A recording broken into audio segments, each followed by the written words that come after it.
Hello दोस्तों, स्वागत है आपका कैप्टनसी वाइस कैप्टनसी वाले चैनल पर। दोस्तों इस वीडियो में बात करेंगे कि हमें इस मैच में किसे कैप्टनसी वाइस कैप्टनसी देनी चाहिए और बेस्ट पिक्स कौन सी है आपके लिए। ठीक है, मैं तो भाई रिस्क लेता हूँ, आपको पता ही है। ये दो मैचों में चलता हूँ, एक में फ्लॉप भी होता हूँ। आपसे कोई भी बात छुपी नहीं है, आप वीडियो भी देखते हो, आपको सब कुछ पता है मेरे बारे में कि किस तरह की वीडियो मैं डालता हूँ और मेरे कितने के मैच सही जाते हैं और कितने खराब जाते हैं। ठीक है, तो कई बार दो दो मैच भी खराब गए हैं, ऐसी कोई बड़ी बात नहीं है। पर देखो भाई, प्रेडिक्शन होती है, बाकी काम किस तरह से आप अप्लाई करते हो, किस तरह से आप देखने का आपका नज़रिया सोचने का किस तरह से है, आप टीम किस तरह से लेकर जाते हो, वो आप पर डिपेंड रहता है। ठीक है, तो दोस्तों बात करेंगे इस वीडियो में कि इस पिच पर जो रिकॉर्ड है वो किसके सबसे बेस्ट हैं। देखो भाई, देखा जाए तो शुभमन गिल इस पिच पर काफ़ी अच्छा करते हुए नजर आ रहे हैं। ठीक है ना, 190 बॉल खेली हैं, 244 रन बनाए हैं, 23 चौके 6 छक्के लगाए हैं और 128 का स्ट्राइक रेट है। स्ट्राइक रेट हालांकि कम है और 48 का एवरेज है और 6 इनिंग्स में 5 बार ही आउट हुए हैं। इस मैच में 4 मैच खेले हैं और 3 में से तो 45, 53, 63 इस तरह से में जो रन्स बनाए हैं। ठीक है, आगे बात करेंगे राशिद खान की। दोस्तों राशिद खान ने 4 इनिंग्स में 8 विकेट निकाले हैं इस ग्राउंड पर।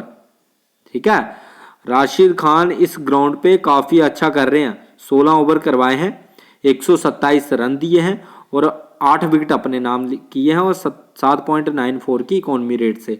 तो भाई राशिद खान भी एक बेस्ट ऑप्शन बन सकता है आज के मैच के लिए भी, कैप्टनसी वाइस कैप्टनसी के लिए। ठीक है ना, क्योंकि भाई अगर 4 मैचों में 8 विकेट कोई बॉलर्स निकाल रहा है तो इसका मतलब है उसका एक्सीलेंट परफॉर्मेंस है। ठीक है, तो जहां पर आपको ध्यान रखना है, राशिद खान एक बेस्ट पिक है। हार्दिक पांड्या 3 इनिंग्स में 4 विकेट लिए हैं, पर इनिंग्स 1 विकेट निकाल रहे हैं। 11 ओवर में 69 रन दिए हैं और इकोनॉमी रेट 6.27 की है। ठीक है, तो दोस्तों ये 3 प्लेयर हैं। बाकी जो प्लेयर हैं उनका रिकॉर्ड दोस्तों आपको जैसे डेविड वार्नर ने अभी तक इस आईपीएल में उस पिच पर नहीं खेला है। ठीक है, मिचेल मार्श ने नहीं खेला है, अक्षर पटेल ने नहीं खेला है, कुलदीप यादव ने नहीं खेला है। तो ये कुलदीप यादव और अक्षर पटेल ये दोनों हैं स्पिनर। तो जैसे राशिद खान विकेटें निकालते हैं इस पिच पर, तो भाई अक्षर पटेल और कुलदीप यादव भी इस पिच पर विकेटें निकाल सकते हैं। तो ध्यान में रखना इन दोनों को।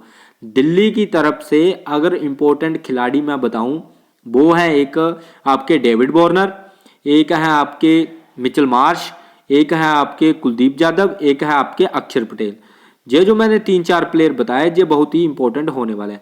देखो भाई, बाकी जो प्लेयर हैं जैसे फ्लिप साल्ट हैं, डेविड वार्नर हैं, जहाँ आपके मनीष पांडे हैं, जहाँ से अक्षर पटेल, मिचेल मार्श, ये अभी तक इस पिच पर नहीं खेले हैं। बाकी जो रिकॉर्ड है शुभमन गिल, रिद्धिमान साहा, विजय शंकर, इन सब के रिकॉर्ड तो जहाँ पर अच्छे हैं, तभी तो इन्होंने 200-200 रन भी स्कोर किए हैं गुजरात वालों ने।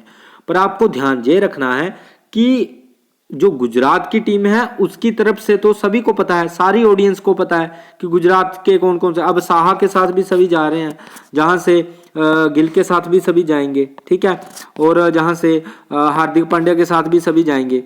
विजय शंकर को थोड़ा फ्लॉप कर रहे हैं, राशिद खान के साथ भी सभी जाएंगे, मोहम्मद शमी के साथ सभी जाएंगे। तो ये प्लेयर जो है आपके 5 प्लेयर, इनके साथ तो सारी ऑडियंस जा रही है। साहा को कोई नहीं छोड़ने वाला, कोई लेगा इस पर रिस्क।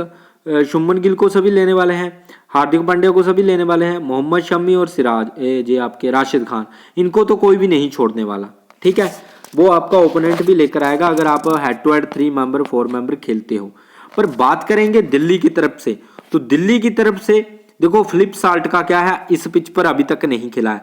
कैसी परफॉर्मेंस देगा, क्या करेगा, राशिद खान के आगे क्या करेगा, शमी के आगे क्या करेगा, किस तरह से चौके छिक्के लगा पाएगा, नहीं लगा पाएगा, इसके लिए बहुत बड़ा सस्पेंस है। इसको आप चाहो तो रिस्क लेकर बाहर बिठा सकते हो, क्योंकि इसकी जगह पर अगर आप डेविड वार्नर को बाहर बिठाते हो तो थोड़ा ज़्यादा रिस्की रह सकता है।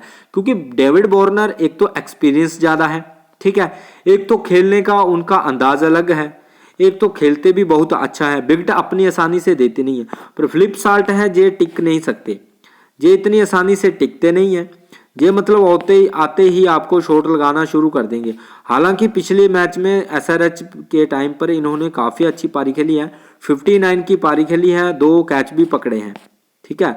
तो आप चाहो तो टीम में ट्राई कर सकते हो, एज ए टीम में ट्राई कर सकते हो, एज ए टीम में इन दोनों ओपनर को। पर मेरे बोलने का मतलब क्या है, अगर आपने जहां से शुभमन गिल और रिद्धिमान साहा को भी ले लिया और इन डेविड वार्नर और फिलिप साल्ट को भी ले लिया, ठीक है, आपने क्या किया, जहां पर आपने गुजरात के भी दोनों ओपनर उठा लिए, आपने दिल्ली के भी दोनों ओपनर उठा लिए, क्या ये चारों चलेंगे? पहले ये अपने माइंड से क्वेश्चन करो कि क्या ये ड्रीम 11 पर पॉइंट सबसे ज्यादा देंगे?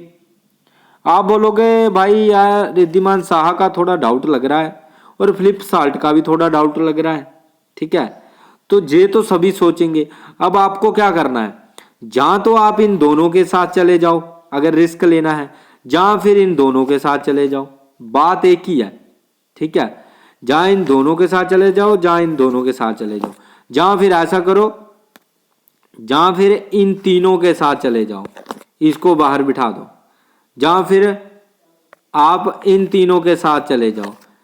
तो मतलब यही है कि आपको किसी ना किसी बड़े प्लेयर पर रिस्क लेना पड़ेगा, जहां छोटे प्लेयर को ड्रॉप करना पड़ेगा, नहीं तो आगे आपको प्लेयर्स पिक करने के लिए दिक्कत होने वाली है, ठीक है। वो कैसे, वो अभी मैं आपको बता देता हूं। देखो अगर आपने इन चारों को रखा टीम में, तो आगे देखो आपके पास बचते हैं 4 प्लेयर, ठीक है, आप मार्श को भी लेंगे, अक्षर को भी लेंगे, ठीक है, बचते हैं 2 प्लेयर, तो 2 प्लेयर आपने राशिद खान और शमी ले लिए हैं, ठीक है, एंड नोर्जे और कुलदीप यादव, आपके 4 प्लेयर तो हो गए जहां से, ठीक है।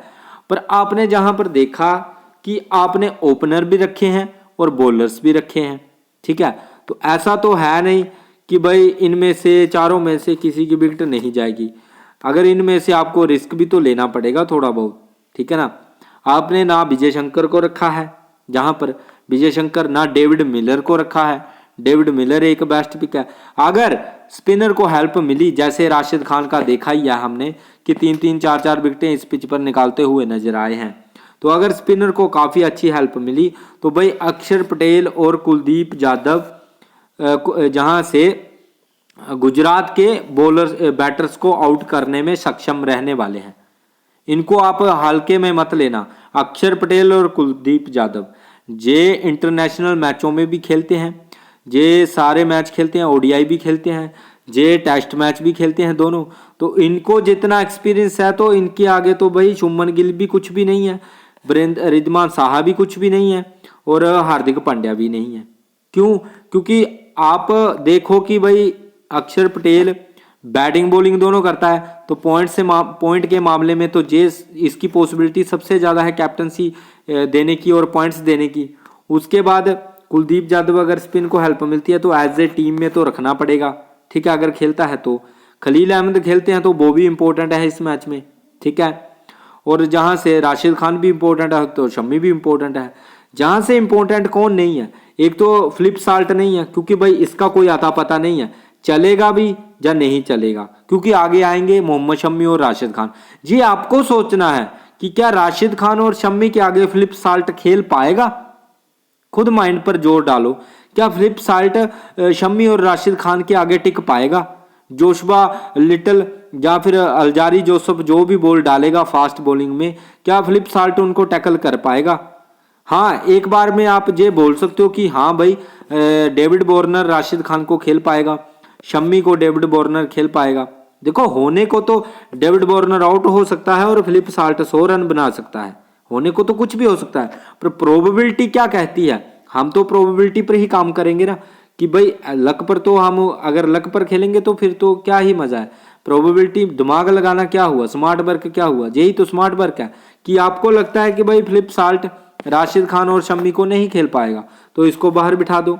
आपको लगता है भाई रिद्धिमान साहा, कुलदीप यादव या एनरिच नॉर्जे या मिचेल मार्श या अक्षर पटेल इनमें से नहीं टैकल कर पाएगा, तो आप इन दोनों को बाहर बिठा सकते हो, इन दोनों को बाहर जहां से बिठा सकते हो और सरफराज खान एक रिस्की पिक लेकर ग्रैंड लीग में उतर सकते हो, क्योंकि ये ऊपर से आएगा नीचे बैटिंग करने और अभी तक इसने रन्स उतने नहीं बनाए हैं, ठीक है, तो आप सरफराज खान के साथ भी जा सकते हो। अगर दिल्ली की विकेटें जाती हैं तो सरफराज खान एक बेस्ट पिक हो सकते हैं, नीचे बैटिंग करते हुए नजर आ सकते हैं। प्लेयर खराब नहीं है, प्लेयर अच्छा है ये भी, ठीक है। पर अगर आपको लगता है भाई हम इतना बड़ा रिस्क क्यों उठाएं, हम तो रिद्धिमान साहा के साथ ही जाएंगे या फिर हम फिलिप साल्ट के साथ जाएंगे, तो आपके लिए बेस्ट है वो, आप जा सकते हो फिलिप साल्ट के साथ, ठीक है ना। पर मेरा कहने का मतलब है अगर आपको डेविड मिलर को भी पिक करना है और आपको जहां से इसको विजय शंकर को भी पिक करना है, तो फिर आपको जहां से एक बॉलर बाहर बिठाना पड़ेगा, या फिर आपको जहां से एक ऑलराउंडर बाहर बिठाना पड़ेगा, जहां फिर एक बैट्समैन जहां से आपको बाहर बिठाना पड़ेगा, ठीक है। जैसे मैं जहां से कर देता हूँ, जहाँ बैट्समैन आपको बाहर बिठाना पड़ेगा अगर आपको विजय शंकर के साथ जाना है, जहां आपको एक बॉलर्स को ऊपर रिस्क लेना पड़ेगा। मैंने बोला था ना आपको दिक्कत आपको होने वाली है। फिर आप ज्यादा कर क्या सकते हो, ज्यादा से ज्यादा आप कुलदीप यादव को बाहर बिठा सकते हो फिर, ठीक है, तभी जाकर आपके पास विजय शंकर आ पाएंगे। विजय शंकर की एक दिक्कत है, वैसे तो बैटिंग अच्छी कर रहा है, बैटिंग के मामले में देख सकते हो आप, पिछले मैच में भी काफी छक्के लगाए हैं इन्होंने, ठीक है। पर आपको ये भी तो सोचना है कि अगर विजय शंकर खेल रहा है तो उसके आगे होंगे एनरिच नोर्जे, उसके आगे होंगे अक्षर पटेल, उसके आगे होंगे आपके कुलदीप यादव या खलील अहमद भी इस मैच में खेल सकते हैं, ठीक है।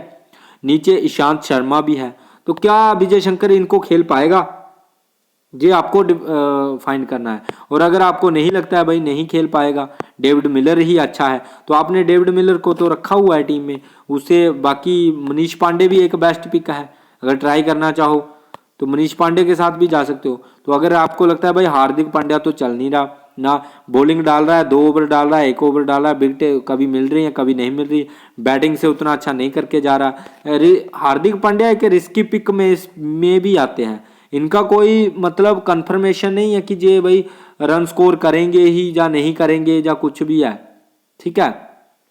अगर स्ट्राइक रेट एवरेज की बात करें तो बॉलिंग से ही अच्छा है, बैटिंग से इनका एवरेज काफी खराब है। मिचेल मार्श का बैटिंग से एवरेज सही है, बॉलिंग से भी अच्छा है। अक्षर पटेल का बैटिंग से एवरेज अच्छा है, बॉलिंग से अच्छा है, ठीक है। डेविड वार्नर बैटिंग से 45 का एवरेज है, शुभमन गिल का 48 का एवरेज है, डेविड मिलर का 35 का एवरेज है, और जहां से रिद्धिमान साहा का भी 25-26 का एवरेज है।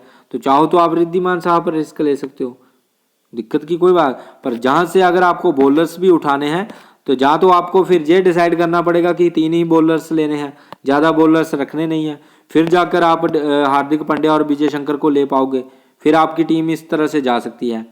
और अगर आपको लगता है कि नहीं भाई मैं रिस्क लूंगा, तो फिर आप इन दोनों को बाहर बिठाकर जहां से कुलदीप यादव और मनीष पांडे के साथ जा सकते हो, क्योंकि मनीष पांडे के साथ भी बहुत कम ऑडियंस जा रही है। दिल्ली की तरफ से मनीष पांडे कोई बेकार खिलाड़ी है नहीं, पर देखा जाए तो आगे मोहम्मद शमी और राशिद खान है, तो इनके आगे टिक पाएंगे ये कहना थोड़ा मुश्किल है। तो अगर आपको लगे तो ले सकते हो, रिस्की पिक है ग्रैंड लीग के लिए, पर जहां से हम एक बॉलर लेना ही सबसे अच्छा समझेंगे, जहां से हार्दिक पांड्या को ट्राई कर लेंगे, फिर एक ऑप्शन आ जाएगा, क्योंकि हार्दिक पांड्या थोड़ा ऊपर बैटिंग करने भी आते हैं। तो अगर कुलदीप यादव को बाहर बिठाना है, उसमें से विजय शंकर पर आपको रिस्क लेना पड़ेगा। तो आई होप वीडियो आप समझ गए होंगे मैं कहना क्या चाहता हूं, ठीक है। और कैप्टनसी वाइस कैप्टनसी की बात करें तो इस वीडियो में देखो, एक तो पिक ये बनती है मेरी कैप्टनसी वाइस कैप्टनसी की। अगर आप गुजरात को विन करवा रहे हो, इसका मतलब है शुभमन गिल, डेविड मिलर, हार्दिक पांड्या, ये तीनों चलने वाले हैं, ठीक है। चाहे हार्दिक पांड्या बैटिंग से चले या बॉलिंग से चले, चलने वाले हैं, ठीक है। जहां तो एक पिक आप ये कर सकते हो कि जहां से अक्षर पटेल को कैप्टनसी और 22 कैप्टनसी जहां से शुभमन गिल को, जहां फिर 22 कैप्टनसी जहां मिचेल मार्श को, जहां फिर हार्दिक पांड्या को, एक पिक आपकी ये बन सकती है। कैप्टनसी के लिए मैं आपको 3 पिक्स बताऊंगा, जहां पर 1, 2, ठीक है। डेविड वार्नर बीसी ट्राई कर सकते हो, ठीक है। वैसे कैप्टन भी ट्राई कर सकते हो, ऐसी कोई बात नहीं है, क्योंकि इस पिच पर डेविड वार्नर ने अभी खेला नहीं है, क्या पता आज 100 भी लगा जाए, क्योंकि दिल्ली है सबसे लास्ट पर। दिल्ली को जीतना जरूरी है, ना कि गुजरात को। गुजरात तो वैसे भी भाई बेस्ट कर रहा है और टॉप पर बैठी हुई है, तो जब सबसे ज्यादा जरूरी जीतना, करो या मरो वाली स्थिति किसके लिए है? करो या मरो वाली स्थिति तो भाई दिल्ली के लिए है। तो दिल्ली ज्यादा एफर्ट डालने वाला है। एफर्ट कौन डालेगा? दिल्ली का कप्तान। तो दिल्ली का कप्तान कौन है? दिल्ली का कप्तान है डेविड वार्नर। तो आप वार्नर को भी कैप्टनसी दे सकते हो इस मैच में, कोई दिक्कत थोड़ी है। वाइस कैप्टनसी आप अक्षर पटेल को भी दे सकते हो, क्योंकि भाई दिल्ली की तरफ से भी तो कोई ना कोई रन स्कोर करेगा, ऐसा तो है नहीं कि दिल्ली भाई 10-20 पर ऑल आउट हो जाएगी या 150 पर ऑल आउट हो जाएगी। कम से कम दिल्ली 150 तक तो जाएगी, बहुत भी कम होगा। वो किसके दम पर जाएगी? जहाँ तो वार्नर स्कोर करेगा अच्छा खासा, और नीचे अक्षर पटेल और मिचेल मार्श स्कोर करेंगे, ठीक है ना। चलेंगे तो ये तीनों ही, तभी दिल्ली 150 तक पहुंच पाएगी। अगर ये तीनों नहीं चले तो दिल्ली का तो 100 का भी आंकड़ा नहीं पूरा होगा। आप देख लो पीछे के मैच देख लो आप, अगर ये तीनों नहीं चलेंगे तो 100 भी नहीं बनेगा दिल्ली से। ये ही चले हैं तभी जाकर दिल्ली 175, 160, 150 इतना स्कोर खड़ा कर पाई है। अब सोचना आपको है कि दिल्ली की तरफ से आप कैप्टनसी वाइस कैप्टनसी दोगे या आप गुजरात की तरफ से दोगे। दिल्ली की तरफ से बेस्ट चॉइस मैंने दे दी, captain David Warner, vice captain Akshar Patel, या captain Akshar Patel, vice captain Mitchell Marsh, इस तरह से जा सकते हो। गुजरात की तरफ से captain Shubman Gill, vice captain Rashid Khan, captain Rashid Khan, vice captain David Miller, जब हार्दिक पांड्या, ठीक है। तो आई होप वीडियो अच्छी लगी होगी, अच्छी लगी तो लाइक कर देना, चैनल को सब्सक्राइब कर लेना। मिलते हैं नेक्स्ट वीडियो में, बाय गाइस, टेक केयर।